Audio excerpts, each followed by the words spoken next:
We're live, everybody, from an undisclosed location. I'm not gonna dox myself, but there's a farmer's market over here. I just enjoyed this wonderful farm-to-table restaurant I love called Wendy's. The chicken nuggets are locally sourced. Cage-free junior bacon cheeseburger. I had a Frosty. They just give you a Frosty with anything. Back in my day, a Frosty was 89 cents. I don't know if I'm louder. There's this guy playing guitar over there, and he might be louder than me. Should I put some backgrounds on for everybody? Let's see if I can do a green screen here. Oh, at least, no. I guess I can't do it. You can't do it horizontal. Only vertical may you add green screen backdrops. Well, I'm in the real world. Not that anybody gives a fuck about that.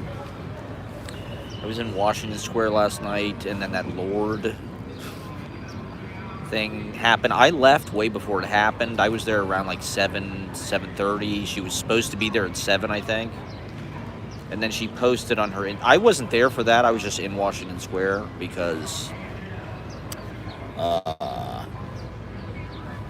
it's nice out. The weather is like ridiculously nice right now. This is really the sweet spot of the year. This is when all the celebrities come out. This is why I saw Jessica Lange walking her dog yesterday. She's got a big brown poodle looking thing. Like a perm. Like Ashley likes. Am I louder than that fucking music? This guy with this guitar is pretty loud. I might have to go somewhere else, I guess. How's the reception? Is it lagging? Is it very pixelated? Does it look like the fucking Minecraft movie?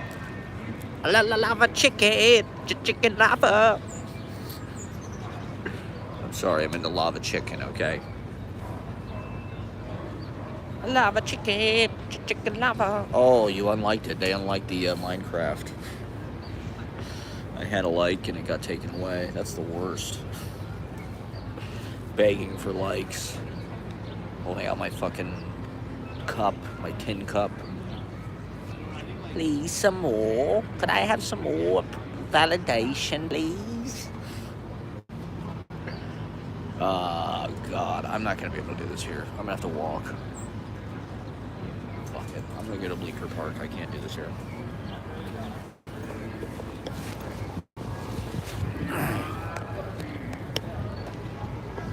There's no goddamn privacy. I feel completely exposed here. I can't do it. See, I thought it was going to be like, oh, I'll just pretend like I'm on a call, and then people won't really think that I'm live streaming to one person. But I'm not on a call. I'm just talking to myself. But I think it's important. I'm glad I have this way to talk to myself and externalize my what else would I do, because I really do feel like my thoughts are the most valuable thing about me. Or I don't know, I just love thinking. I'm a thought artist. I love the feeling of thinking. I love the kind of thinking that kind of pulls the rug out from under you logically at the last second. That's a lot of what I'm going after in my work. And so this is a way for me to externalize thinking and just get all of the great ideas out there for everybody to just share, enjoy, like Porter Brooks. The Beignet Cafe, everybody. The lava chicken, chicken lava. I'm just gonna be because I'm a dumbass, and I've been lobotomized by mass media, pop culture. All I've been doing is watching Adam Sandler movies. Okay, I've just destroyed my frontal lobe. La lava chicken. I watched about 30 minutes of I think I talked about it the other day. So I don't need to talk about the Minecraft movie again. Okay, I know it's everybody's favorite fucking thing to hear about, La Lava Chicken, in the Minecraft movie, but that's not what we're here for. We're here to talk about poetry and serious shit. Okay, it's National Poetry Month, everybody. Are you celebrating? They give her everything that, like, is completely oppressed and, like, overlooked, and they give it a, just give it a month. They get a historical month. Poets, women, gays, black people, National Poetry Month. Anything that, like, doesn't have any power. Give them a month on the calendar, like, as a symbolic appeasement. But we appreciate it. I mean, it's April. It's the cruelest month, right? According to... How does that make any sense? I never understood that line. April is the cruelest month. Is a famous, right? It's the beginning of some T.S. Eliot poem. Bert Coker or some shit.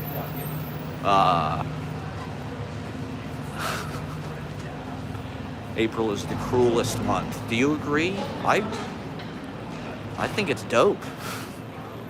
I think April is the least cruel month. April is merciful.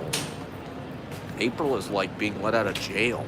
I mean, especially this year. I mean, Jesus Christ. I don't even think we knew what hit us this winter. It was like this kind of like black op, where it was just like, let's pull a hood over everybody's fucking head and just destroy the government, break everything. It's 20 fucking degrees outside every day. It was miserable. Where the fuck am I? Oh, I'm 15th. Okay, I'm at 5th. I'm way north. I'm near the Brandy Melville Academy and the New School, of course. I'm an honorary alumni of the New School. I think culturally I identify with the New School. If I would have known where I should go to college and where I like belonged, I guess probably be the New School. The cool people that I knew went there. I don't know. But anyway, I digress. Are a bunch of American refugees going to start a college in China? The new school? Oh my God, this jackhammering.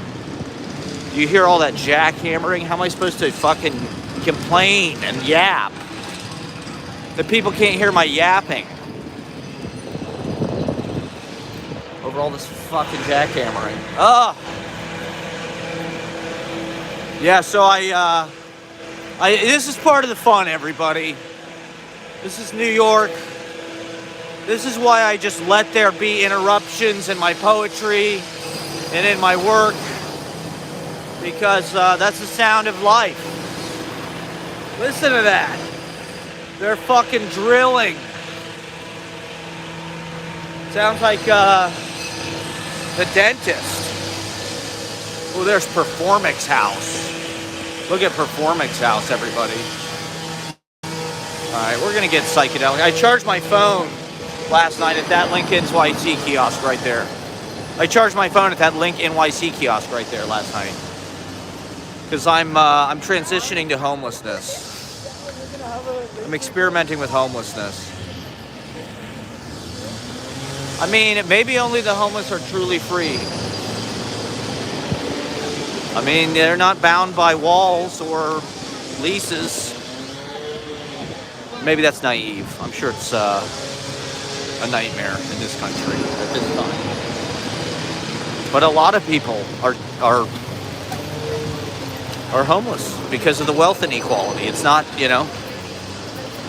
that's why the billionaires and the homeless all live in the same places. Because the billionaires create the homeless by stealing, like Elon. Fraud, waste, and abuse. Yeah, so I was at the Lord fucking thing last night. Well, I wasn't. She had this Instagram story. Oh, the cops are dispersing this. It's not going to happen. Not that I gave a shit. I was just sitting there. I was sitting there and I kind of had an epiphany. If you read my book, Bloomsday, it's supposed to be pronounced Bloomsday, not Bloomsday, Bloomsday. I wrote that book in Washington Square Park, basically, sitting on those lawns in probably, I think that was summer of 22, spring, probably around this time, spring, summer of 22, Bloomsday, before I met Ashley. Before Ashley just rewrote the rules of my life. But it's, as I was sitting there in Washington Square Park with my little notebook, I'm like, oh my God. I did an entire book. That's what that book was. It was like sitting in Washington Square Park, nice weather, observing the kind of fountain and that big wheel of humanity that's kind of fucking always turning there.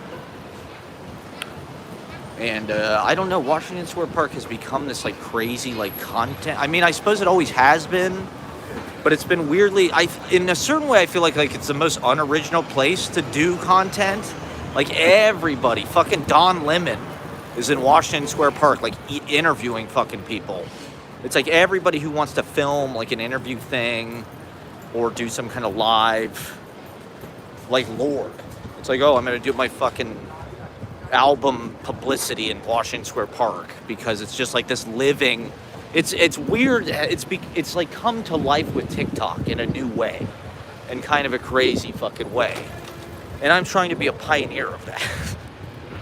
And YouTube, streaming from Washington Square Park. I mean, I use the whole city. When I'm looking back in like my last few years and I'm like, oh, have I not performed in enough places? Am I not? Well, it's like, part of it is I've been doing this, and I'm sort of trying to use the outdoors.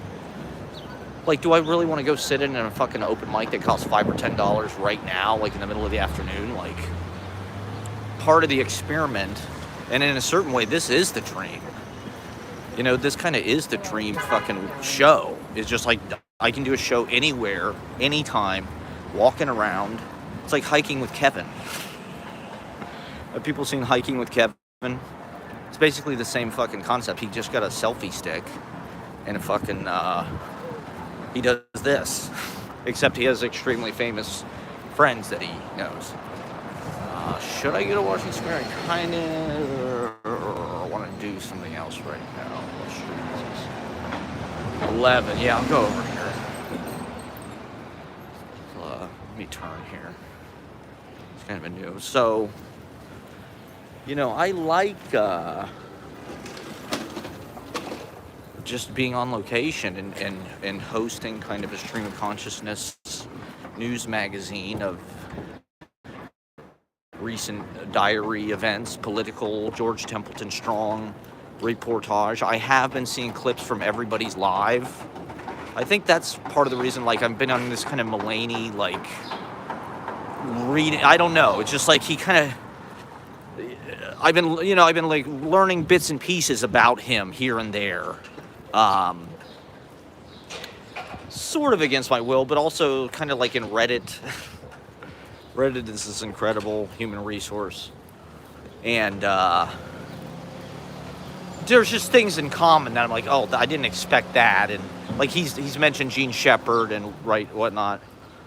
And so I'm like, let me pull this string a little bit. Plus, he's just got publicity. I mean, Mulaney is like, I don't know, GQ magazine and Esquire and all these kind of New York media people fawn over anybody that's on SNL or anybody that's like that's their job, is to like publicize. I thought it was a watch.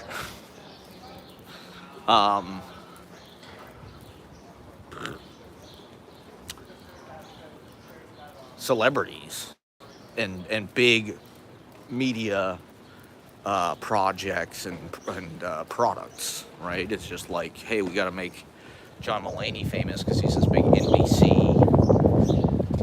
kind of hope or something, and they keep singing. So it's anyway. But then I see his stand-up, I'm like, this is not really that funny. Like, there's this one clip where he's like talking about how he gave an interview to GQ or Esquire or something, and he was on coke, and he doesn't even remember it. It's like, why is this funny? Like, I wasn't laughing. Like, a lot of comedy now, it's like, well, that's kind of what his show feels like. Like, this show, everybody's live. Like, I'm watching the clips, I'm like, this is very interesting, actually. I think the commercials are insane. The commercials with him and Richard Kind are, like, incredible. Are they funny? Like, no. They look like a fucking movie. But they're like an ad for his weekly talk show. I'm like, okay, that's a very interesting, hip way to do that. He probably hired some kind of fucking, super edgy content creators to do that for him and to sort of come up with that. And the show, I haven't really seen it. I see clips of this or that, and it does seem interesting. I like what he's doing. It seems like his version of like art comedy or something. And is it funny? I didn't really laugh. Like, there's that interview he did with Bubbles the Chimp, Michael Jackson's, and it's like, okay, I get this is like art comedy. It's like Talking Head. He feels like very David Byrne in a way to me. But I'm like, like a lot of comedy now, like that guy Connor O'Malley or Tim Robinson. Like, I think Kyle Mooney is funny. I do laugh at Kyle Mooney, and I think his music is interesting and good. I like Kyle Mooney. And I like Beck Bennett. I don't really get Connor O'Malley. Is that I've never really laughed. Like, I get that it's like art humor or something. I like Joe Pera. I get why Joe Pera is like a big deal. He's very like agreeable, and he's 6'8", which kind of gets your foot in the door.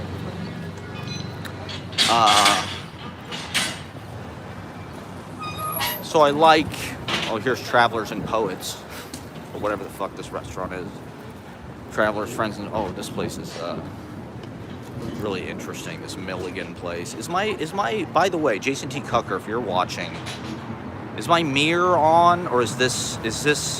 Can you read this, or is it backwards? Because I feel like I've been filming everything backwards, and I'm trying to get it back to so you can read it. It kind of pisses me off. I was watching some of my previous live streams, and I'm like, what the fuck? Are they reversed or whatever? Is the whole shit reversed? It's all ruined? It's all a shambles? There's our favorite place, Jefferson Market, which we could not make like a cool poetry destination for people somehow. Yeah, so I think that's cool. I'm glad that this guy is using his clout and his fucking celebrity and his Netflix deal to do something interesting. A very interesting live stream John Mulaney has got. He said he was influenced by Glenn O'Brien TV Party. That kind of makes sense. But this thing popped up. It was Hannibal Buress on fucking Everybody's Live. And they're both from Chicago. So John Mulaney's like, oh yeah, I remember, we're both from Chicago and this and that. And they're, talking about the early days. And Hannibal Buress is like, well, to be honest, I don't really remember meeting you in Chicago. I remember meeting you in New York. And Mulaney's like, what was your first impression of meeting me or something? And Hannibal Buress is like, I just thought you were this rich white kid that was doing comedy. And I'm like, I think that's kind of who he is. I think that's kind of how he was able to get. It's like both of his parents are lawyers. That's why he has this coke problem. You'd have to have both your parents be lawyers to have a coke problem. If both of your parents are lawyers, you're probably going to have a coke problem. Don't toy with the likes, okay? I've got people liking, I've got people unliking. If you like, you just like it, and you have to just leave it. You can't unlike it. You liked it, okay?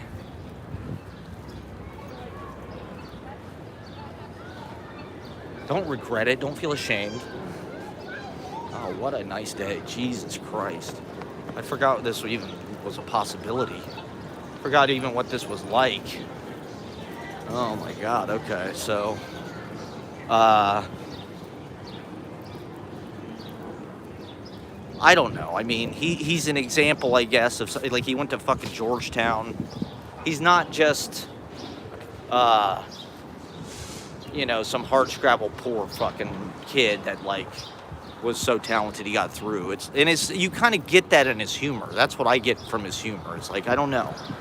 It's like he is good about his language, the way it's, there's a kind of silkiness to it or something. But like I said, I don't know. I think he's got kind of a privileged point of view. I think that's why people like it. And it's like, I don't know. I can't really relate or something. I don't know. I don't really understand why he's like funny. I think the thing he said about Trump being like a horse loose in the hospital is like, you couldn't really say it any better than that. And it's like super insightful, it's super concise, super good phrasing, like poetry. Am I laughing my ass off? I don't know. Like, that's definitely funny and insightful and shit. But anyway, he's just somebody who's got this, he's got the career, and it's like, or whatever. I don't know. You look at him and you're like, he's going on tour with fucking Martin Short. Steve Martin loves him. NBC loves him. I think it's interesting what he's doing culturally as well. That's one reason why I'm talking about it.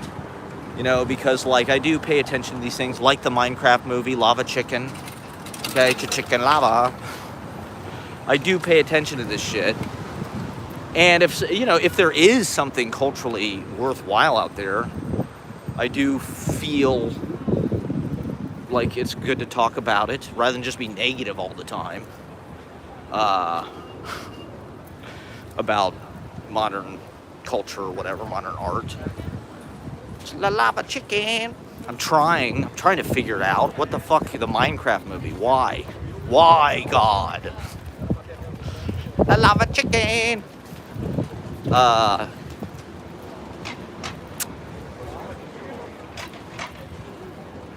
Maybe I'm like Bill Maher. I'm just too compassionate. I'm just too reaching across the aisle. Watching Adam Sandler movies. Watching Rob Schneider films. We watched this movie, Big Stan. It's literally the most offensive movie I've ever seen. And there's kind of an art to that. Peace out. I think 9/11 was like the fulcrum. Rob Schneider is always some kind of outrageous racial stereotype in an Adam Sandler film. He's he's Arabic in one movie. He's Japanese in the I've Now Pronounced You Chuck and Larry movie. And it's worse than Mickey Rooney, what he does. Peace out. But we watched this movie, Big Stan, for some reason. I mean, people who watch this know that my least favorite thing, and like, I grew up, it was like a common topic of like comedy in the 90s, right? Like the idea that if you go to prison and drop the soap, it yada, yada, yada. You know what's going to happen if you go to prison. So, like, 75% of the jokes that middle schoolers tell are about, like, going to prison. And for some reason, in the 90s, people were just obsessed with this. American History X, Office Space, you're going to federal pound thee in the ass prison. Or Edmund is like that, right? The end of Edmund, the David Mamet play, is like, the dude becomes somebody's prison bitch. Every fucking thing is about, like, you're gonna go to prison and be somebody's bitch. It's like, that's gotta be a psyop. That's gotta be some kind of CIA Hollywood. We need more prison bitch jokes in movies. More jokes about dropping the soap in the shower. Because they need to make white people terrified of, like, going to jail and being made somebody's bitch. And so this entire Rob Schneider movie, like, that's what it's about. The whole fucking movie is about this. It's literally just 90, like, this guy's going to prison, and so the whole thing is his obsession with, he learns, like, martial art. It really is kind of an interesting Rob Schneider directed it. I think he was trying to do Kill Bill a little bit. David Carradine's in it. David Carradine, honestly, is better in Big Stan than he was in Kill Bill, if you ask me. He's very natural in it. And I forget, there's some other people in it.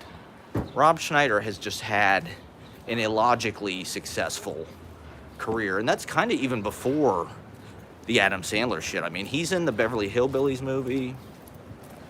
He had the Rich Meister, you know.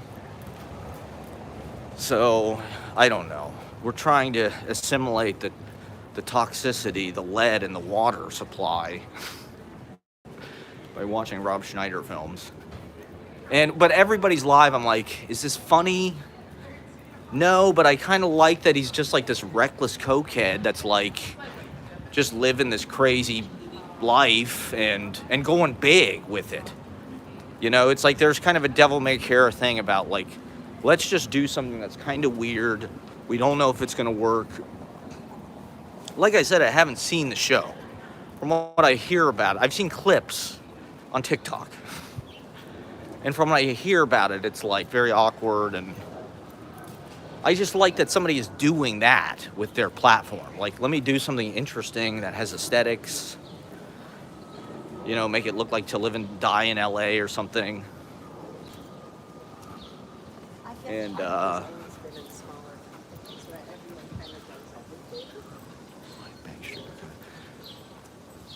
God, Ashley's gonna know where I am.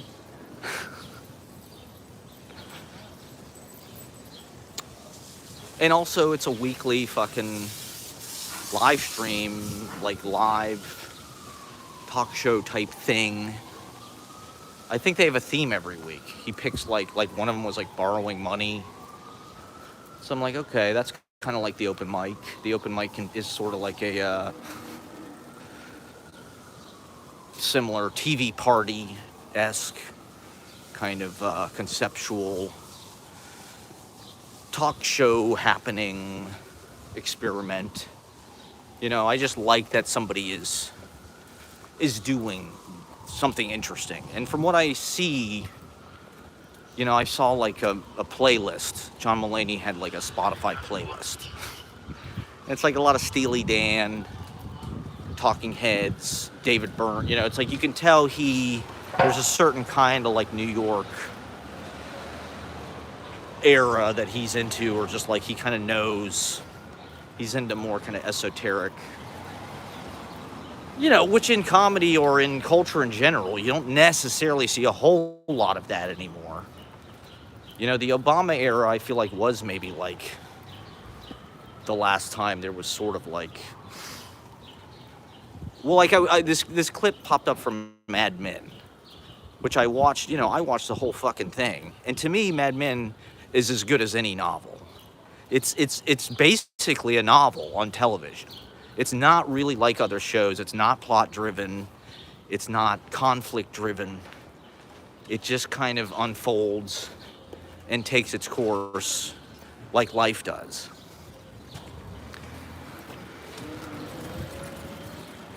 And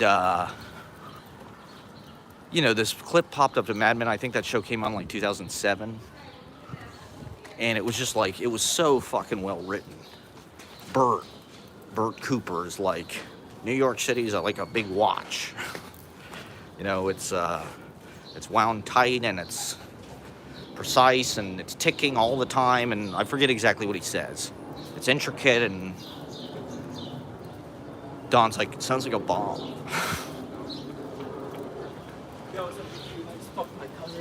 And, okay, did you hear that? The guy just said, okay. Hey, it happens. And then later, Bert's like something, they're talking about Pete. Should we get rid of Pete? There's a Pete at every agency. Can we get one of theirs? Oh, they're gonna take the seat. Fuck. God damn it. Oh, it's so hard to find a fucking seat out here in Bleecker Park. Because it's so goddamn nice outside. They need more fucking benches here.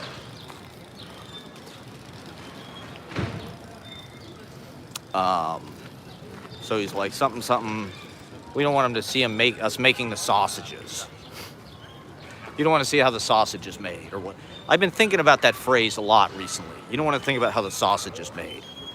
Or don't let them see how the sausage is made. I think somebody said that about politics or what Trump is doing recently. People are seeing how the sausage is made. It's kind of hilarious. And so he's like, we don't want him to see how the sausage is made. Don's like, I thought it was a watch. He's mixing his metaphors.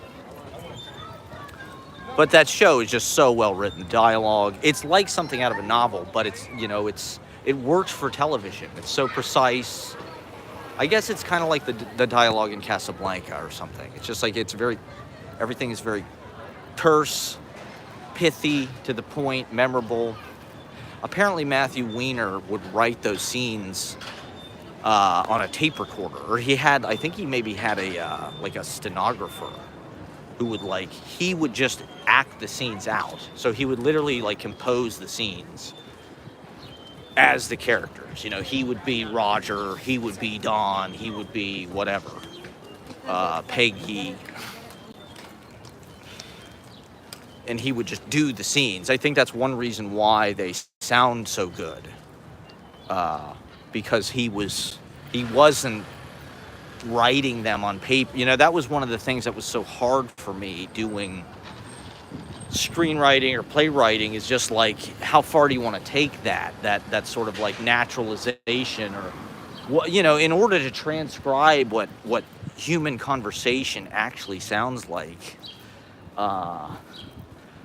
You know, traditional screenplay format. Please do not sit on the stoop, okay?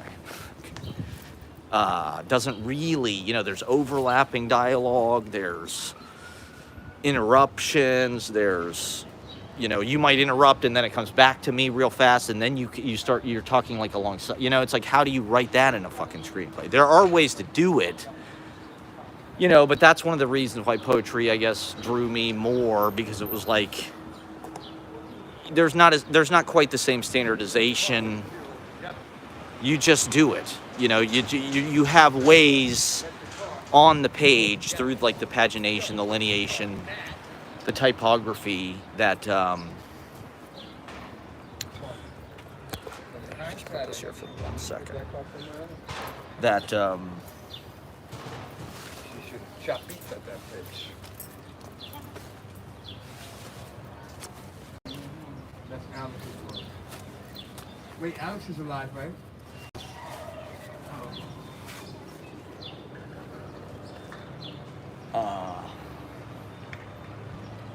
So I think that's one solution. That's something I heard about Annie Baker. I think Annie Baker said something about she would record her scripts in GarageBand. You know, she would do one character, then another track would be another character, to sort of get the timing, to hear what it sounds like.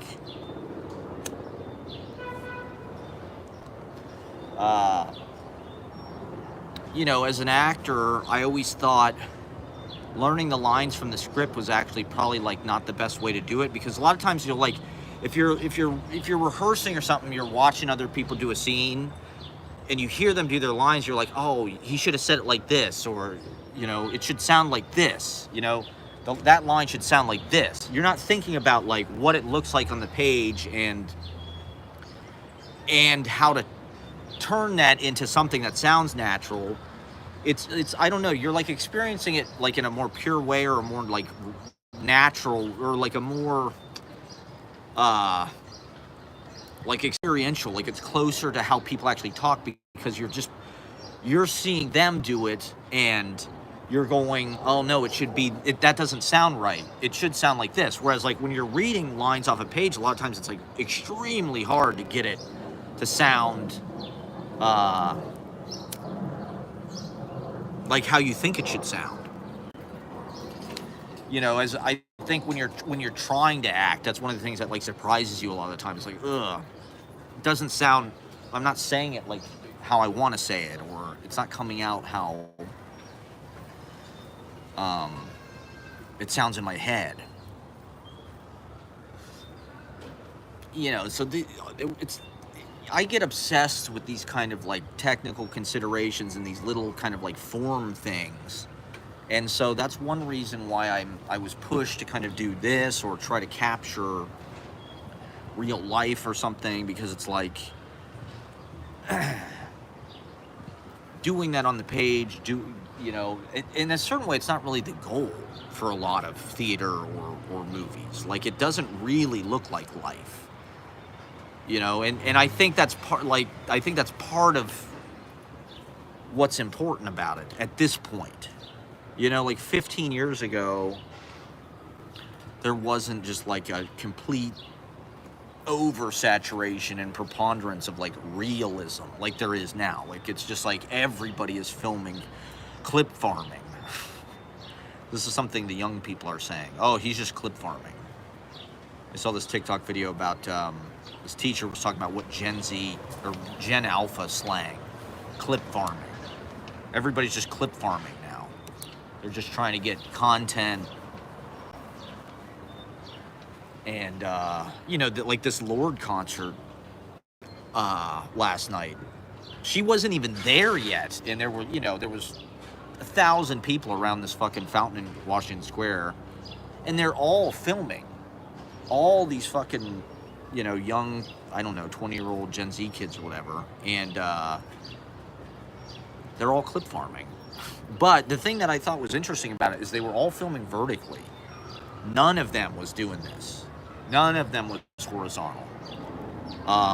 Which to me, like being a child of the 20th century, it's like movies are widescreen. That's kind of like part of the definition of cinematic, is that kind of like, scope and wrap around, and Spielberg doing his hands like that and to frame it or whatever. And it's like vertical framing, I think, makes sense for phone fucking viewership. It's good for the face, I guess, like the face and the body, kind of like, it's kind of made for that. It's like a portrait, right? That's what it's called, it's portrait mode. This is landscape. To me, I guess landscapes are kind of cinematic. And portrait mode is not, but it is. The people have chosen, right? Vertical. I had way more success when I was streaming vertically. My most watched live stream was that stream from a couple weeks ago, where I was vertical and I was using a fucking green screen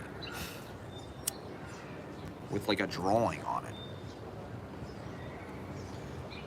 And I don't know, maybe YouTube is just like, they want to push vertical, but digital, I think tech, they don't give a fuck about Hollywood or CinemaScope. They insist on it being this. They want you glued to your fucking phone.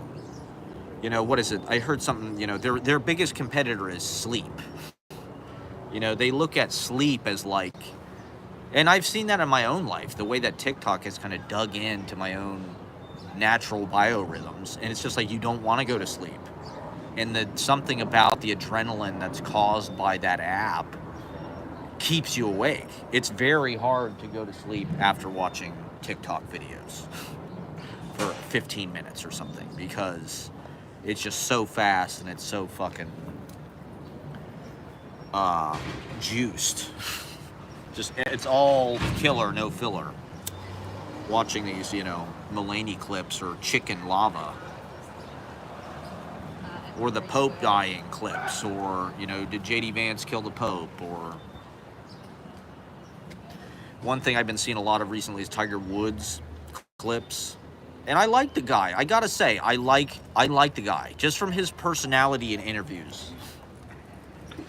Even though he's MAGA, when I see Tiger at like press conferences and shit, I'm like, this guy's actually fucking kind of. He was saying something about when he was young, he made money by hustling people at golf. Like, that is how he made money. Like in high school, he was like fucking Paul Newman or something, Lee Trevino, I guess, and he would bet money on the golf course. I don't know if that's, he was talking about this as a press conference, so I'm assuming that that was legal, or golf doesn't give a fuck about it. But he's like, he made this money hustling on the golf course to buy woofers for his fucking car. He had, I don't know, a Subaru or some kind of shitty 88, I forget what it was, Honda or something. And he said he got tubes, You know, he had bazookas. It's like, I don't know. Tiger is like, he's a very interesting, like, phenomena. People like that just don't come along. You know, it's about once a generation. You know, there's a handful of figures like that, either artistically or...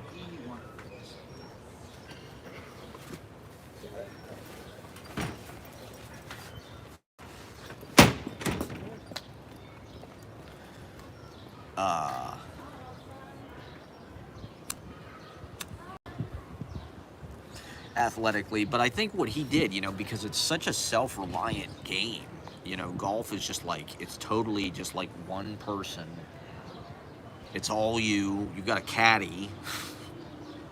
Kind of this weird, indentured, subservient kind of role that's built into the game, at least on the tour. I never had a fucking caddy. I don't know if I could do that to somebody. When I was a kid, the first golf tournament I ever played in, I won. And, you know, just holding up that standard, that was like the pressure. I just thought, I can never lose anything. I've got to be like, I've just got to win every fucking tournament I ever play in. You know, I had an unrealistic idea of what success was, or what the point of it was. And before the first night, they had like a practice round at this. It was a kids' golf tournament. They had like a fucking practice round. And Fluff, Tiger Woods' caddy. I don't know if people remember him. He was cool. He was like a hippie. He was kind of this spiritual hippie caddy guy. He had a big kind of walrus mustache, white. And, I don't know, he looked like he could be in a fucking jam band or something. Or he looked like he would, like, you know, follow a jam band around or, like, go to those kind of gigs. He just seemed like kind of a, you know, this was Tiger's caddy who helped him win the fucking Masters in '97. And he came to this fucking golf tournament and, like, you know, met with the kids and shit. And he was super nice, I gotta say. I mean, I remember it being a good experience and having this kind of fucking like connection with Fluff. He looked me in the eye and I was like, oh, Fluff is like, you know, Fluff is sending me some, and this was like 97, 98. So it was like right in the fucking prime. You know, Tiger probably won the Masters like